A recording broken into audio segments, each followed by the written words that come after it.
आपने देखा होगा कि दिल्ली के शिक्षा मंत्री डिप्टी सीएम मनीष सिसोदिया जी को अरेस्ट किया गया, लेकिन आप इसके पीछे की पूरी नौटंकी को समझिए कि मनीष सिसोदिया जी को संडे के दिन अरेस्ट किया जाएगा और मुख्यमंत्री अरविंद केजरीवाल फ्राइडे के दिन इंटरव्यू में कहते हैं कि मनीष सिसोदिया को संडे के दिन अरेस्ट किया जाएगा।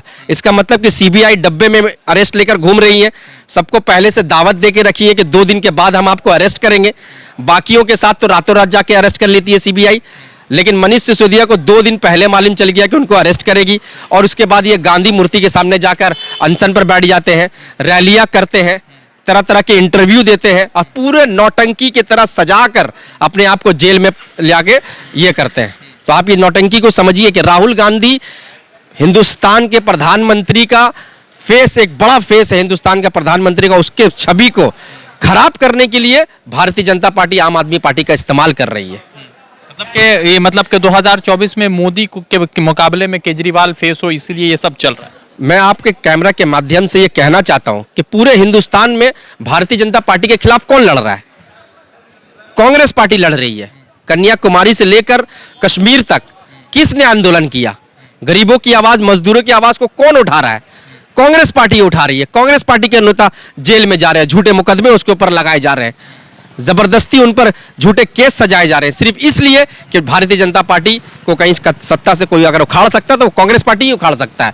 लेकिन कांग्रेस पार्टी को ज्यादा मजबूती ना मिले, इसलिए वो भारतीय जनता पार्टी क्षेत्रीय पार्टी को मदद लेकर, जैसे कि अरविंद केजरीवाल हो, ममता बनर्जी हो, इन लोगों के मदद से कांग्रेस को कमजोर करने की कोशिश की जा रही है। अगर सच में नहीं, राहुल गांधी के पास देखिए, राहुल गांधी जब एमपी बने तो उनके पास घर था, उसी घर पे रहे। मैडम सोनिया गांधी जी के घर पे रहे, तो उनका एक कोई ऐसा चाहत नहीं है कि हमको अपना एक बंगलो चाहिए या हमको इंस्टा विस्टा जैसा एक प्रोजेक्ट चाहिए या हमको 1000 करोड़ का हवाई जहाज चाहिए, करोड़ों का सूट चाहिए। उनका कोई, आपने देखा होगा भारत जोड़ो यात्रा में एक सिंपल एक टी शर्ट में, एक वही पैंट में और एक जूता में, जिसका कॉस्ट 4000-5000 रुपया होता है, वो कपड़ा पहनकर पूरे यात्रा, पूरा भारत का सड़कों को उन्होंने नाप दिया। टी शर्ट 40,000 पर ही लोग बात कर रहे हैं।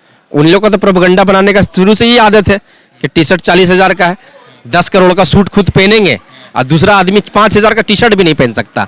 तो इनको सबसे बड़ी दिक्कत यही रही है कि अंग्रेजों से जिसने लड़ाई लड़ा उनके खिलाफ ये लोग हमेशा रहे, और आज उसी वंश का, जिसने इंदिरा गांधी और राहुल गांधी का एक वंश जो यहाँ चल रहा है, जो हमेशा अन्याय के खिलाफ लड़ता आया है, जो हिंदुस्तान को सेकुलर कंट्री बनाने का सोच रखा है।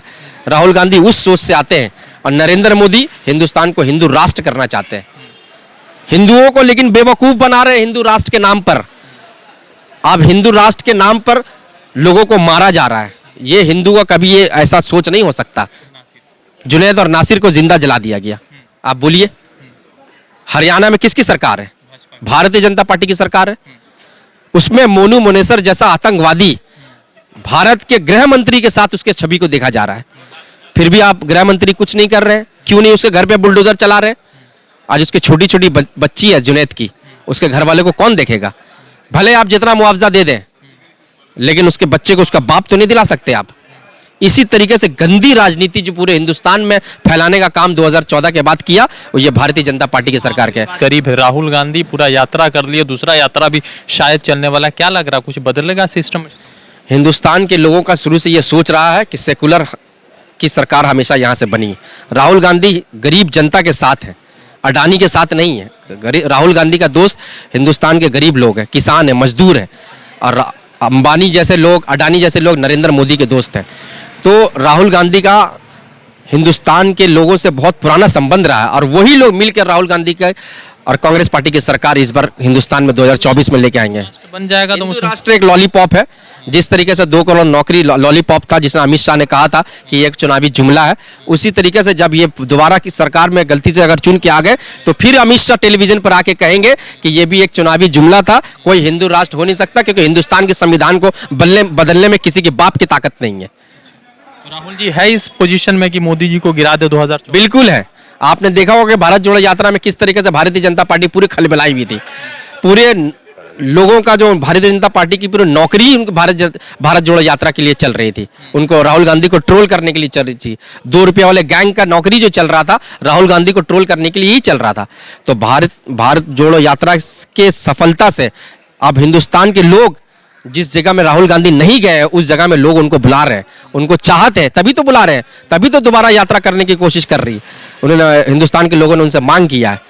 तो ये सोच लेकर राहुल गांधी फिर जो दोबारा यात्रा करने जा रहे हैं। तो हम सभी की पूरी शुभकामनाएं हैं कि 2024 में कांग्रेस पार्टी अलायंस में हो या बिना अलायंस में हो, नरेंद्र मोदी सरकार को हराने जा रही है।